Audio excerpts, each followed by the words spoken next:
ಎಲ್ರಿಗೂ ನಮಸ್ಕಾರ. ಮಹಿಳಾ ದಿನಾಚರಣೆಯ ವಿಶೇಷವಾಗಿ ನಾನು ಇವತ್ತು ನನ್ನಮ್ಮ ಅನ್ನುವಂತಹ ಒಂದು ಕವನವನ್ನ ವಾಚನ ಮಾಡ್ತೇನೆ.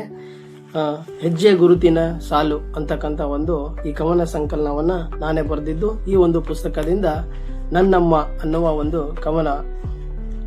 ಕವನದ ಶೀರ್ಷಿಕೆ ನನ್ನಮ್ಮ. ಅಮ್ಮ ನಿನ್ನ ಕೈ ತುತ್ತು ಅತ್ತಾಗ ಕೊಟ್ಟ ಸಿಹಿ ಮುತ್ತು, ನೀ ತೂಗಿಹ ತೊಟ್ಟಿಲು ನನ್ನ ಬಾಳಿಗೆ ಮೆಟ್ಟಿಲು.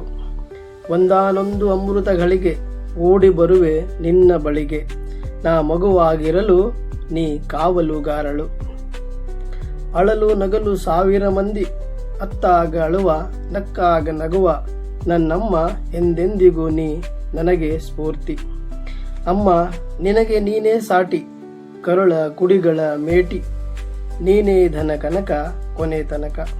ಕೈ ಮುಗಿಯಲು ಸಾವಿರ ದೇವರ ಸಾಲು, ಕೈ ಮುಗಿಯಲು ಸಾವಿರ ದೇವರ ಸಾಲು, ಗುರುವಾಗಿ ಅಮ್ಮ ನೀನೇ ಮೊದಲು. ನಿನ್ನ ಮಡಿಲಪ್ಪುಗೆಯಳು ಕಾಣುವೆ ದೇವರು, ನಿನ್ನ ಮಡಿಲಪ್ಪುಗೆಯಳು ಕಾಣುವೆ ದೇವರು. ಇದ್ದರೆ ನನಗೆ ಇನ್ನೊಂದು ಜನ್ಮ, ಇದ್ದರೆ ನನಗೆ ಇನ್ನೊಂದು ಜನ್ಮ, ನನಗೆ ನೀನೇ ಆಗಬೇಕು ಅಮ್ಮ, ನನಗೆ ನೀನೇ ಆಗಬೇಕು ಅಮ್ಮ. ನಾನಿರುವೆ ಎಂದು ನಿನ್ನ ಸೇವೆಗೆ. ಧನ್ಯವಾದಗಳು.